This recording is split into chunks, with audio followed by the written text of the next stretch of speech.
Viewers, welcome to Ruchi's unlimited spice up your kitchen. Please subscribe our channel. ఈ వీడియోలో మేము మీకు తెలంగాణ స్పెషల్ సోరకాయ సర్వపిండిని ఎలా తయారు చేసుకోవాలో చూపించబోతున్నాం. ఈ సర్వపిండిని పిల్లల నుండి పెద్దవాళ్ళందరూ చాలా ఇష్టంగా తింటారు. పదండి, ఆలస్యం చేయకుండా దీన్ని ఎలా తయారు చేయాలో చూసేద్దాం.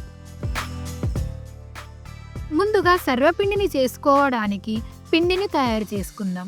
దానికోసం ఒక వెడల్పాటి గిన్నెలో 2 కప్పుల సోరకాయ తురుము, 1/2 కప్పు గంటసేపు నానబెట్టిన శనగపప్పు, 2 టేబుల్ స్పూన్ల పచ్చిమిర్చి పేస్ట్, 2 టీ స్పూన్ల అల్లం పేస్ట్,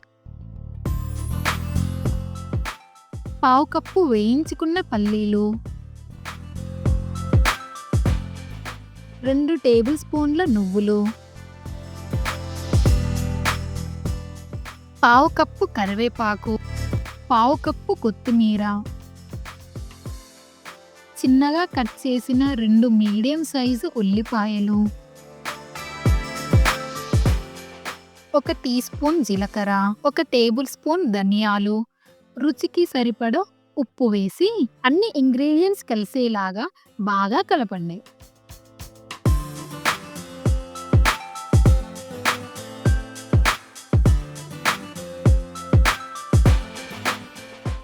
ఇప్పుడు ఇందులోనే చిటికెడు పసుపు వేసుకొని కలుపుకోండి.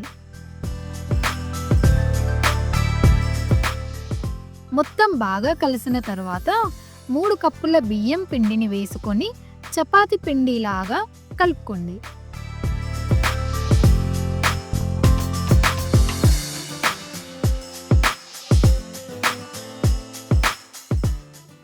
సోరకాయలో ఆల్రెడీ నీరు ఉంటుంది కాబట్టి నీళ్లు ఏమీ అవసరం లేదు. పిండి మెత్తగా అనిపించినట్లయితే ఇంకొంచెం పిండిని యాడ్ చేసుకోండి.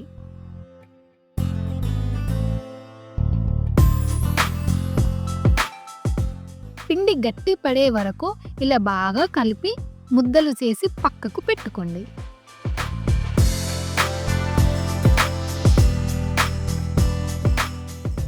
ఇప్పుడు ఒక వెడల్పాటి గిన్నె తీసుకొని దాని అడుగంతా బ్రష్తో ఆయిల్ అప్లై చేసుకోండి.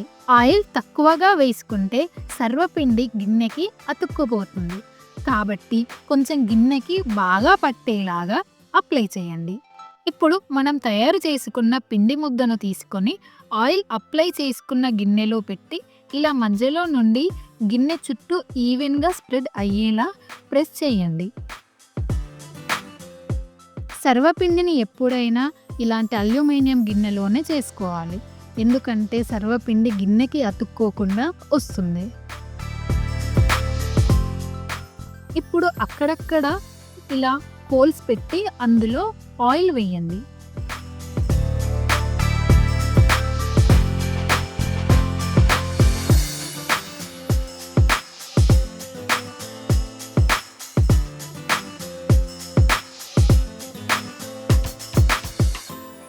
స్టవ్ వెలిగించి గిన్నె పెట్టుకొని మూత పెట్టి 10 నుండి 12 నిమిషాలు లో ఫ్లేమ్లో సర్వపిండిని కాల్చుకోండి.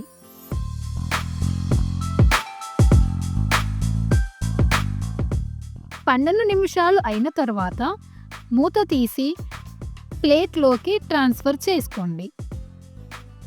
అంతేనండి, సోరకాయ సర్వపిండి రెడీ అయ్యింది.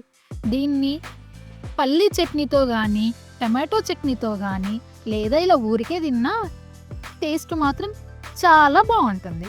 Thank you for watching. Please subscribe to our channel.